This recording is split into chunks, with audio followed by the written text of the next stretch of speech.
Saudara, sebelum kita membaca dan merenungkan firman Tuhan, mari kita berdoa.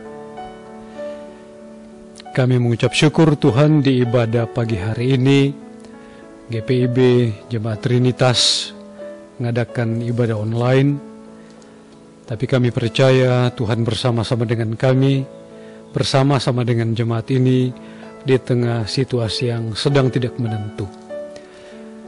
Kami berdoa kiranya firman Tuhan ini menguatkan kami, teristimewa memberi inspirasi bagi kami untuk selalu dan senantiasa menempatkan Tuhan sebagai panduan kami dan terutama mengerjakan panggilan hidup kami sehari-hari. Dan oleh karena itu biarlah Roh Kudus memandu kami melalui pemberitaan ini dan kami selalu belajar menjadi firman yang hidup. Amin. Saudara-saudara yang dikasihi Tuhan, pembacaan Alkitab terambil dari kitab Peratapan pasalnya yang pertama. Demikian bunyinya. Betapa terpencilnya kota itu yang dahulu ramai, laksana seorang jandala ia, yang dahulu agung di antara bangsa-bangsa, yang dahulu ratu di antara kota-kota, sekarang menjadi jajahan. Pada malam hari terseduh-seduh ia menangis, air matanya bercucuran di pipi. Dari semua kekasihnya tak ada seorang pun yang menghibur dia. Semua temannya mengkhianatinya, mereka menjadi seterunya. Yehuda telah ditinggalkan penduduknya, karena sengsara dan berat perbudakan. Ia tinggal di tengah-tengah bangsa-bangsa namun tidak mendapat ketentraman. Siapa saja yang menyerang dapat memasukinya pada saat ia terdesak. Jalan-jalan ke Sion diliputi duka cita, karena pengunjung-pengunjung perayaan tiada. Sunyi senyaplah segala pintu gerbangnya, berkeluh kesahlah imam-imamnya, bersedih pedih darah-darahnya, dan ia sendiri pilu hatinya. Lawan-lawan menguasainya, seteru-seterunya berbahagia. Sungguh Tuhan membuatnya merana, karena banyak pelanggarannya. Kanak-kanaknya berjalan di depan lawan sebagai tawanan. Lenyaplah dari putri Sion segala kemuliaannya. Pemimpin-pemimpinnya bagaikan rusa yang tidak menemukan padang rumput. Mereka berjalan tanpa daya di depan yang mengejarnya. Terkenanglah Yerusalem pada hari-hari sengsara dan penderitaannya, akan segala harta benda yang dimilikinya dahulu kala. Tatkala penduduknya jatuh ke tangan lawan, dan tak ada penolong baginya, para lawan memandangnya dan tertawa karena keruntuhannya. Yerusalem sangat berdosa sehingga najis adanya.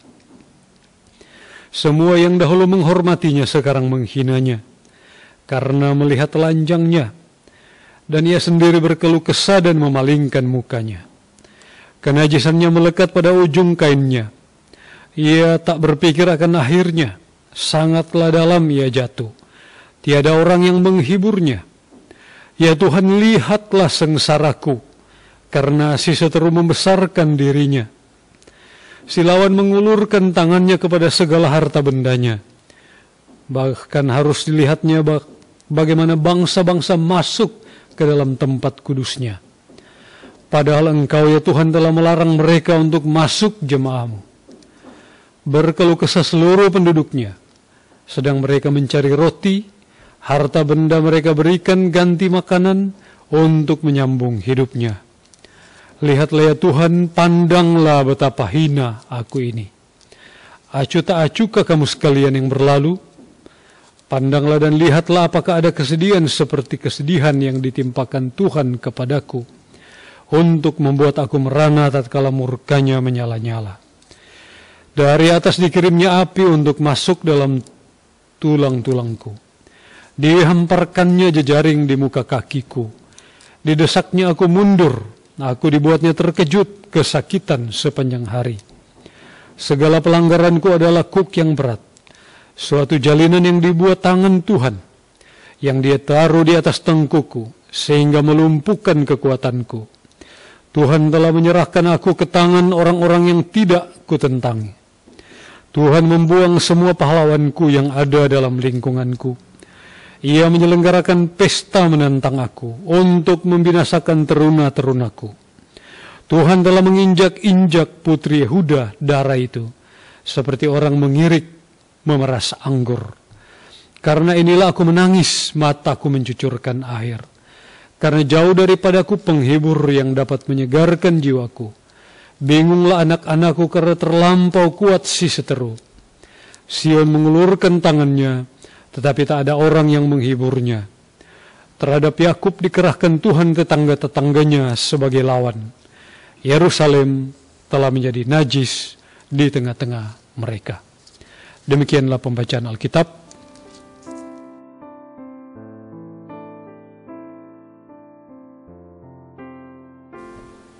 Salam sejahtera, selamat hari Minggu, saudara-saudara Jemaat GPIB Trinitas.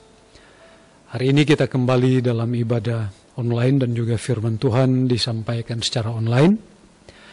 Gereja Protestan di Indonesia bagian Barat seakan-akan menubuatkan suasana sengsara, kesunyian bagi jemaat dan gerejanya, tetapi juga bagi bangsanya, bahkan juga seantero dunia, ketika memilih syair duka dari Nudup Jeremia atau kitab ratapan di penghujung bulan Maret 2020 ini. Sudah 162 negara terinfeksi dan sudah 32 negara yang menutup pintu perbatasan atau kita sebut dengan istilah lockdown.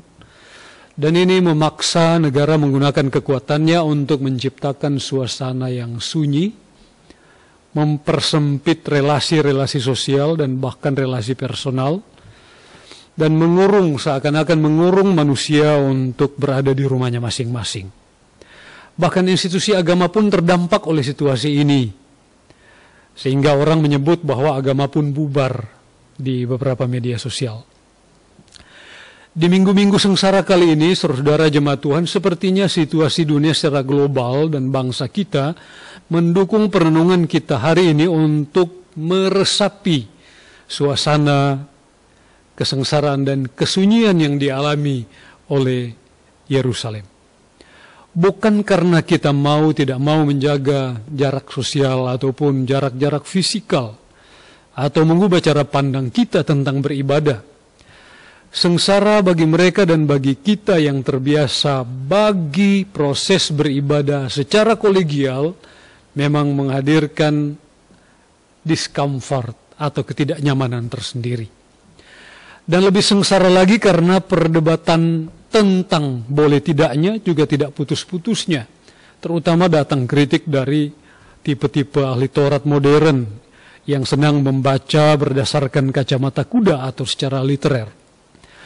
Situasi seperti ini juga telah menempatkan GPIB seakan-akan sebagai gereja Tuhan di Indonesia yang tertuduh.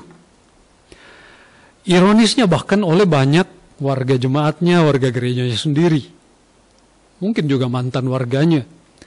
Seakan-akan pimpinan GPIB sudah tahu bahwa ada virus di Bogor dan kemudian sengaja memilih bersidang di sana.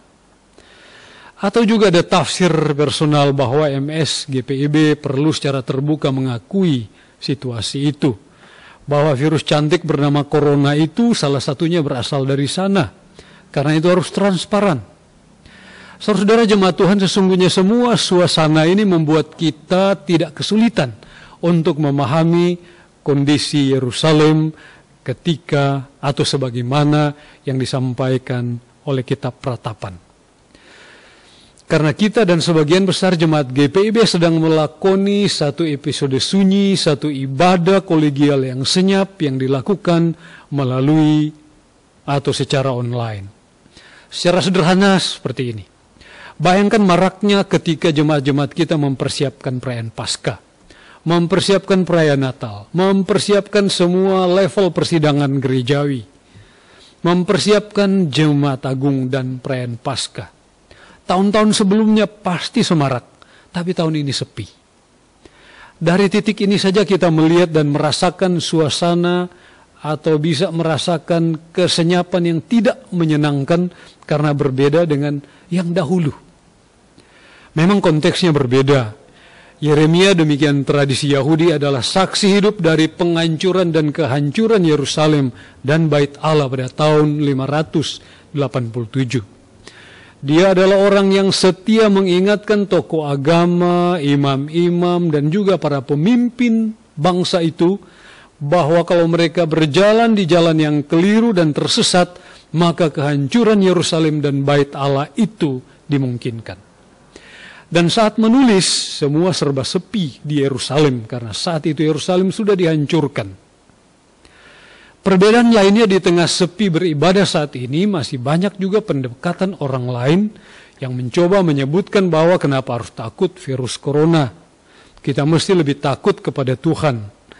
Dan kalimat-kalimat model yang cantik, indah seperti ini ternyata membuktikan dan menyengsarakan banyak orang seperti yang terjadi di Korea Selatan. Saking percayanya kepada Tuhan, dia jalan-jalan kemanapun dan mengakibatkan ratusan bahkan ribuan orang terpapar oleh virus tersebut.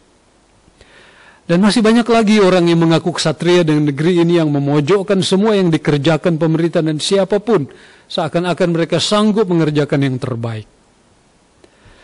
Padahal hanya dengan menyatu, maka kita mampu menghadapi situasi yang sangat tidak menyenangkan, bukan hanya bagi warga gereja, tetapi juga bagi bangsa ini. Jemaat Tuhan, kitab Ratapan terdiri dari 5 syair yang meratapi jatuhnya Yerusalem ke tangan tentara Babel 587 sebelum Masehi. 5 syair itu menangisi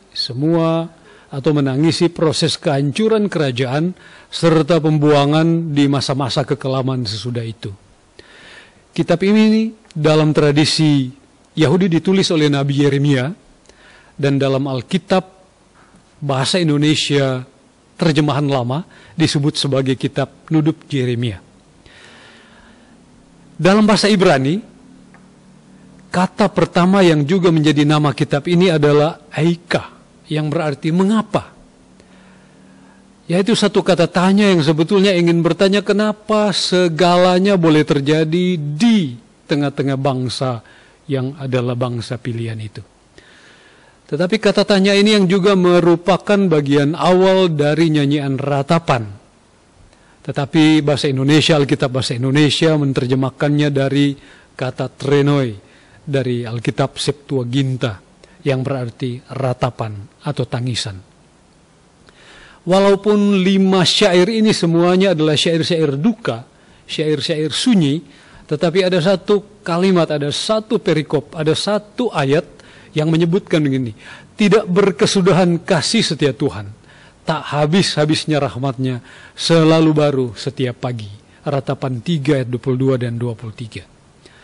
Saudara-saudara, kitab Ratapan ini selalu atau biasanya digunakan dalam peribadatan orang Yahudi, biasanya di sekitar bulan Juli pada masa-masa mereka berpuasa dan berkabung.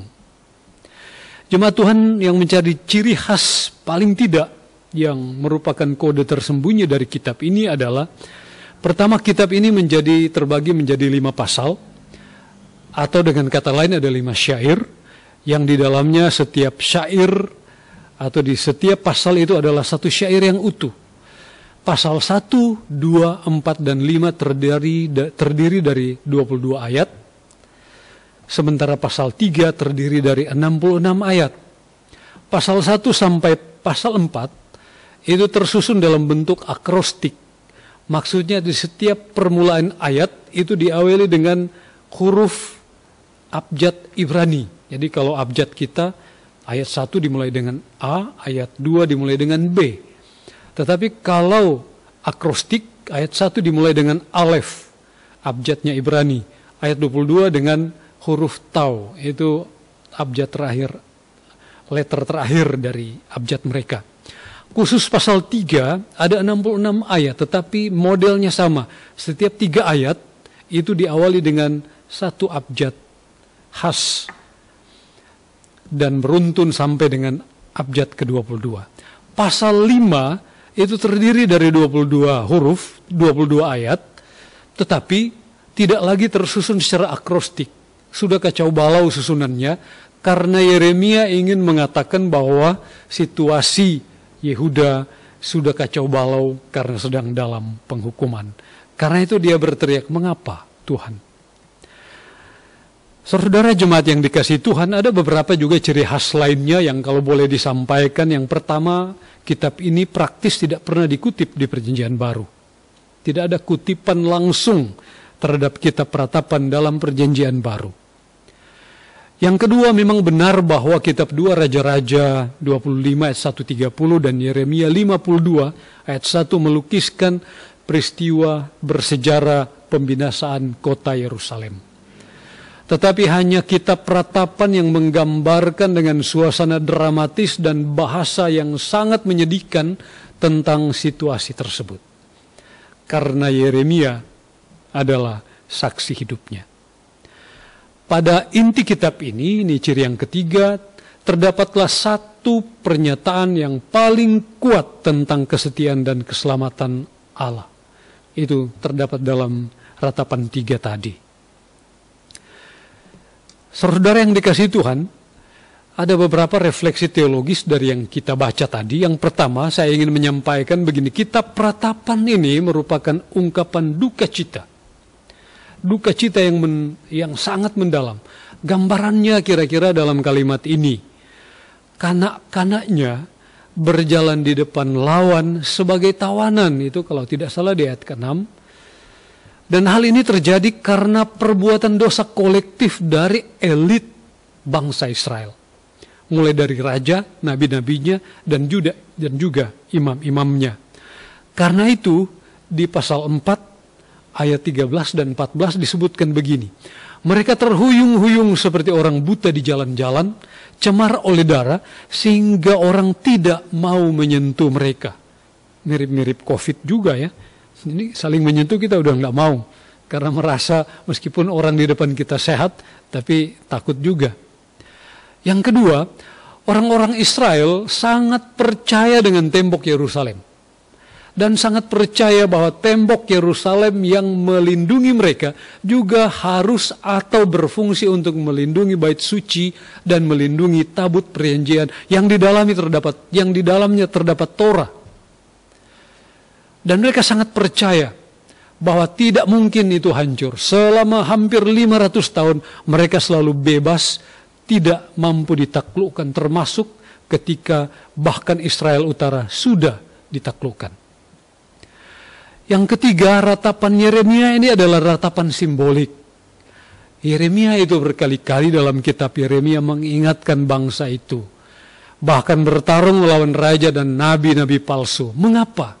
Karena dia tahu betul, nubuatannya sudah mencatat dan menyatakan bahwa tokoh-tokoh itu adalah tokoh-tokoh yang gemar memanipulasi agama untuk melanggengkan kepentingan-kepentingan atau privilege mereka di tengah-tengah bangsa Israel. Dan oleh karena itu mereka tidak ragu untuk memanipulasi agama untuk kepentingan itu. Dan Yeremia bertugas untuk mengingatkan itu. Itulah tugasnya yang terutama. Akan tetapi sebagaimana yang kita tahu, pada akhirnya toh Mazmur 48 ayat 2 menggambarkan kota raja besar itu akhirnya dapat, yang dulunya tidak dapat dihancurkan, ternyata dapat dihancurkan. Saudara jemaat Tuhan, sejarah Yerusalem dan kitab Peratapan sebetulnya adalah, refleksi teologisnya adalah refleksi utuh dari apa yang sedang kita hadapi sekarang ini. Termasuk oleh GPIB di tengah-tengah panggilan bangsa-bangsanya dan di tengah panggilan bangsanya dan terutama di tengah-tengah perjalanan sengsara di minggu-minggu sengsara ini. Secara teologis, minggu-minggu ini, saat-saat ini adalah saat-saat jalan sengsara kita. Bahwa semua sejarah kita boleh hebat. Semua kepintaran kita boleh sangat luar biasa. Semua kejayaan kita boleh dicatat dan diatur sejarah. Prestasi dan kebesaran GPIB dan gereja-gereja dalam sejarah, termasuk dalam sejarah bangsanya, tercatat dalam tinta emas. Akan tetapi semua itu bisa tiba-tiba berubah. Karena semua itu bukan jaminan. Semua itu bukan sesuatu yang akan menjamin bahwa kita mampu dan sanggup melampaui zaman berikutnya tanpa melakukan adaptasi dan perubahan-perubahan. Sejauh kita tidak mengingkari bahwa gereja non persekutuannya adalah untuk pelayanan kemanusiaan, maka semua sejarah besar kita akan mendukung kita untuk mengerjakan sesuatu jauh lebih heran. Saudara jemaat yang dikasihi Tuhan, bagaimana kita mencoba untuk memahami situasi kita dengan refleksi teologis itu. Yang pertama, situasi dan kondisi sunyi dewasa ini sesungguhnya bukan karena Tuhan menciptakan dan mengirim COVID-19 bagi gereja atau bagi bangsa ini, atau bahkan bagi dunia ini. Virus ini tidak ada urusannya dengan agama, dan bohong jika ada yang menyebutkan bahwa virus ini kiriman Tuhan. Tuhan kayak tidak ada kerjaan ngirim-ngirimin COVID ke manusia. Ratapan termasuk ratapan 1 ayat 1, saya kutip begini, berkeluh kesah semua penduduknya sedang mereka mencari roti. Harta benda mereka berikan sebagai ganti makanan untuk menyambung hidup. Atau ratapan 3, ratapan 4 menyebut begini, mereka terhuyung-huyung seperti orang buta di jalan-jalan, cemar oleh darah sendiri, dan orang lain tidak mau menyentuh mereka. Kondisi Yerusalem dalam kitab ratapan diakibatkan oleh dosa kolektif.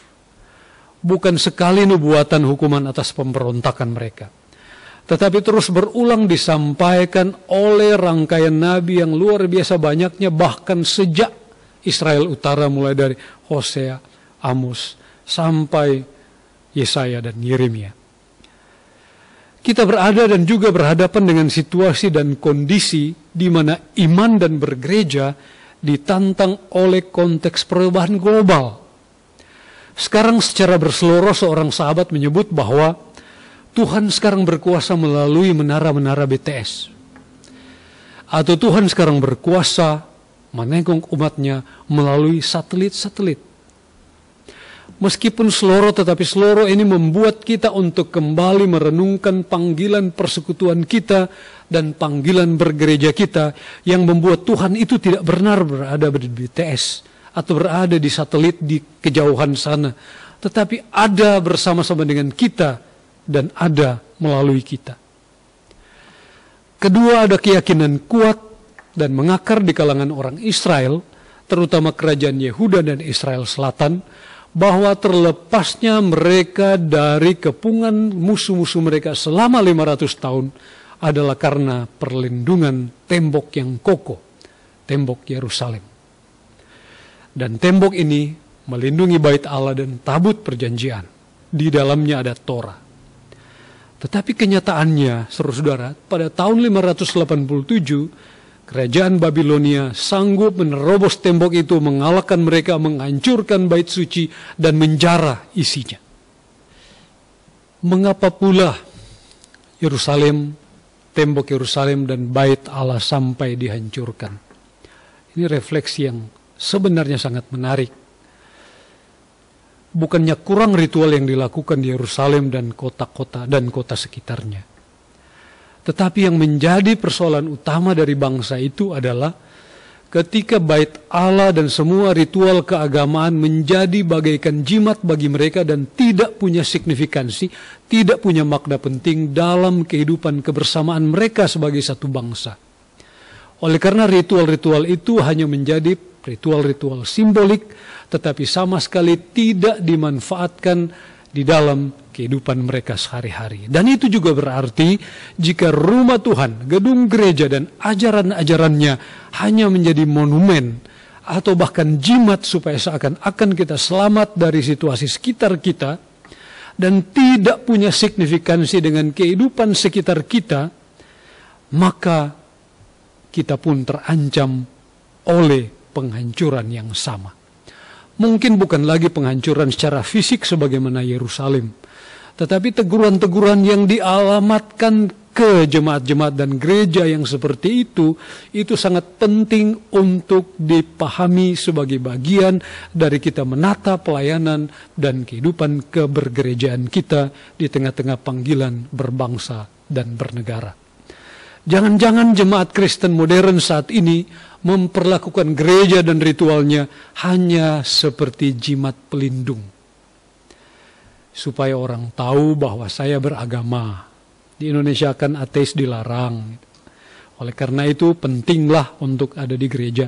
Tapi tidak punya makna penting, tidak tergambarkan atau tidak menjadi surat Kristus yang terbuka yang mendatangkan shalom di tengah-tengah kehidupan bergereja, di tengah-tengah kehidupan bermasyarakat.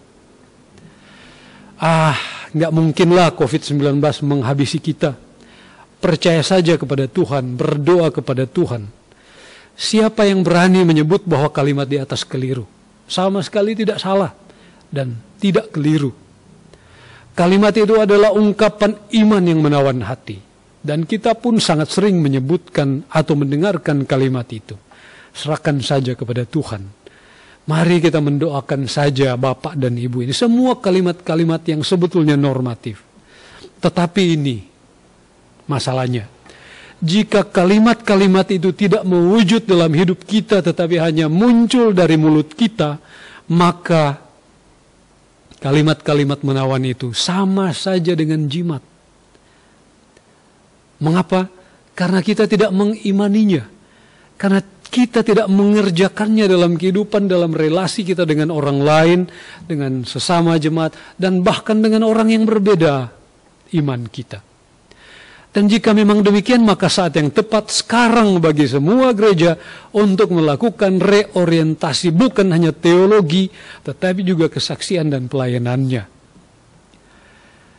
Yang ketiga, saudara, memang benar bahwa dosa kolektiflah yang memerosokkan Yerusalem dan kerajaan Yehuda dalam kebinasaan. Akan tetapi ini penting dicatat, tokoh-tokoh utama di balik dosa kolektif itu adalah nabi-nabi palsu, nabi-nabi istana, imam-imam, dan bahkan raja itu sendiri. Lihat, selalu kelompok paling elitlah yang menyebabkan kebinasaan dan kerusakan satu bangsa. Tidak terkecuali Israel. Yeremia bertarung melawan nabi palsu, melawan nabi istana, melawan ritual yang diselewengkan, bahkan juga sebagaimana yang dipertontonkan oleh Elia, Elisa, dan banyak nabi-nabi Tuhan lainnya. Tetapi semua sama dan dengan kesimpulan yang kurang lebih mirip. Kitab raja-raja selalu menulis, jika raja berbuat jahat, maka bangsa itu ikut-ikutan dibinasakan. Mereka jatuh dalam penghukuman. Dan ini pun menegaskan kembali, saudara, bahwa peran para tokoh gereja, elit gereja, penting dan sangat penting dalam menata layankan pelayanan kita. Karena ternyata dosa berjamaah itu biasanya lahir dari eksperimentasi atau coba-coba yang dilakukan untuk melindungi privilege tokoh-tokoh utamanya. Dan ini menjadi kritik sekaligus menjadi introspeksi diri bagi semua kita yang menjadi tokoh-tokoh gereja. Untuk meninjau kembali, jangan sampai penghancuran dan kebinasaan dalam bentuk yang berbeda menjadi bagian kita karena kita memanfaatkan gereja dan pelayanannya hanya sebagai jimat, tidak punya sentuhan apapun dengan kehidupan keseharian kita. Dan dari titik ini juga, kondisi sekarang ini juga tepat untuk merenungi cara orientasi dan pelayanan kita di tengah-tengah jalan suci minggu-minggu sengsara ini. Bukan karena COVID-19, tetapi karena kita memang sedang berada di jalan sengsara Kristus. Dengan ini, dengan tidak menjadikan janji-janji Tuhan sebagai jimat, tetapi sebagai ajakan bagi kita untuk selalu membaharui karya dan pelayanan kita, kita menyambut hari ini dan besok tanpa khawatir COVID-19 menerpa siapapun. Karena janji Tuhan berlaku untuk kita dan selalu dan harus mesti kita laksanakan dalam keseharian kita, dalam relasi-relasi sosial kita, dalam relasi-relasi personal kita. Jangan khawatir karena Dia selalu bersama kita. Amin.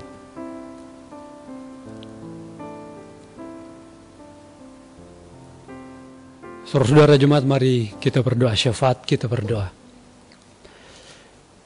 Tuhan Yesus, kami mengucap syukur jika pagi ini kami boleh melangsungkan ibadah jemaat yang saat ini kami selenggarakan secara online. Tetapi kami percaya Roh Kudus bersama-sama dengan kami. Roh Kudus menyertai kami dan bahkan menyegarkan iman kami melalui firman yang baru kami renungkan bersama. Dan kami berdoa Tuhan, kiranya kami masing-masing sebagai gereja yang hidup selalu belajar dan memperbaharui sikap, perilaku, dan pelayanan kami. Selalu berupaya untuk merefleksikan shalom Allah, damai sejahtera Allah di tengah-tengah relasi kami dengan sesama. Dengan siapapun, baik dengan sesama orang beriman maupun dengan sesama anak bangsa tanpa membeda-bedakan agama, etnis maupun golongan.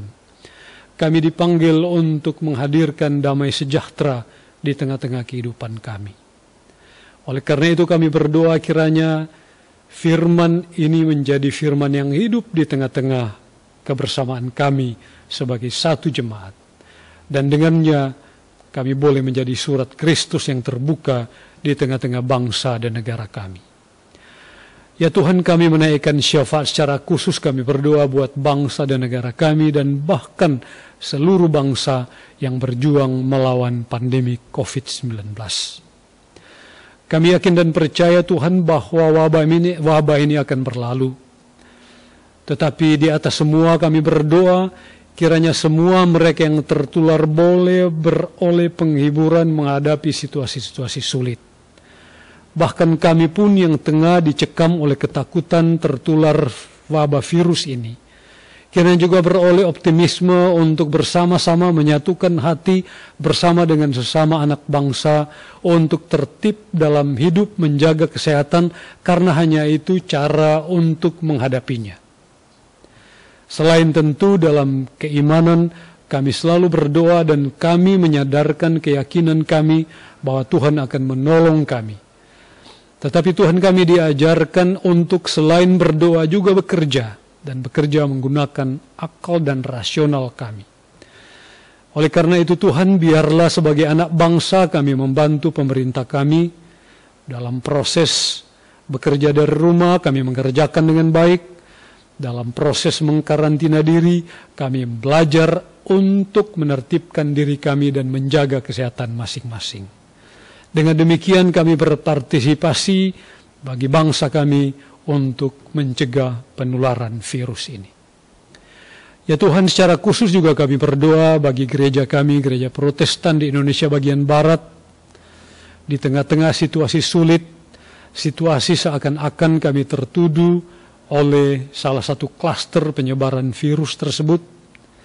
Tetapi Tuhan, kami percaya bahwa situasi ini adalah peringatan bagi kami untuk meninjau kembali semua proses-proses teologi dan proses-proses untuk memahami panggilan kami di tengah berbangsa dan bernegara dan dalam proses pelayanan kemanusiaan di tengah-tengah bangsa dan juga gereja kami.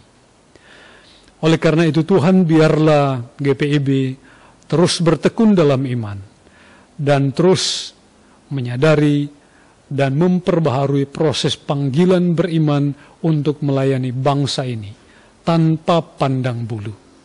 Itu panggilan utama kami. Dan oleh karena itu pula kami bersama-sama menaikkan doa ini untuk mohon kerendahan hati dan Roh Kudus untuk menyertai kami dan seluruh pimpinan gereja kami untuk bersama-sama melayani bangsa ini sebagai gereja Tuhan.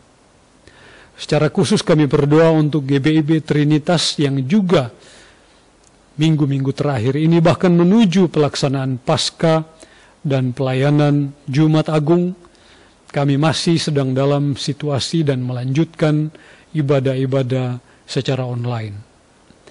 Kiranya kami semua tetap bersama sebagai satu jemaat menghadapi situasi-situasi sulit dan tidak menyenangkan ini.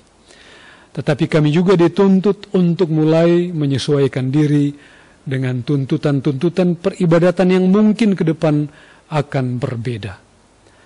Di atas semuanya kami tetap percaya bahwa Kristus sebagai kepala gereja selalu bersama dengan kami.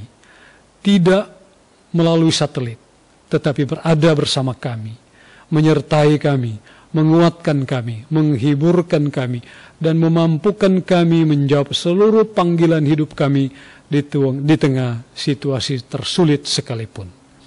Karena itu kami berdoa Tuhan buat Ketua Majelis Jemaat kami, Pak Pendeta Teddy, kiranya Engkau menghadirkan penghiburan, kekuatan baginya untuk proses-proses menjaga kesehatan dan sekaligus untuk menjalankan tugas dan panggilannya sebagai imam bagi jemaat kami.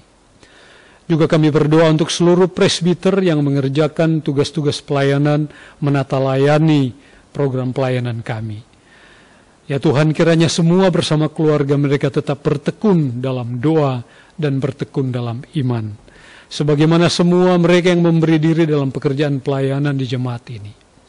Kami juga berdoa buat semua program pelayanan yang dengan terpaksa mengalami penyesuaian karena situasi sekarang ini.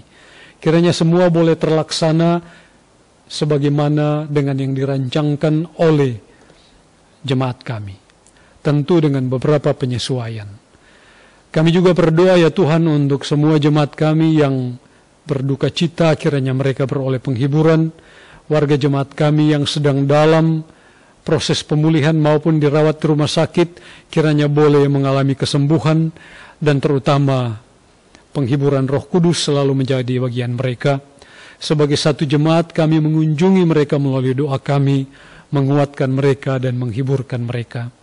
Warga jemaat kami yang bersuka cita, berulang tahun, kelahiran maupun pernikahan, kiranya selalu belajar untuk mengembalikan sukacita itu untuk kemuliaan Tuhan. Dan kami berdoa untuk kami semua warga jemaat GPIB Trinitas, kiranya kami disanggupkan dan dikuatkan berada di tengah-tengah wabah pandemi COVID-19 ini. Kiranya wabah ini boleh berlalu secepatnya, tetapi pun jika belum, biarlah kami belajar untuk menyesuaikan diri dengan kondisi ini. Tetapi kami percaya ada kuasa Tuhan di tengah semua ini yang mengajarkan kami dan mengingatkan kami untuk menjadi bagian dari kebersamaan dengan bangsa dan dunia ini, untuk lebih menghormati bumi ini dan bahkan sesama kami, dan selalu memuliakan Tuhan sebagai pencipta kami. Kami berdoa dalam Kristus Tuhan dan Juru Selamat yang hidup. Amin.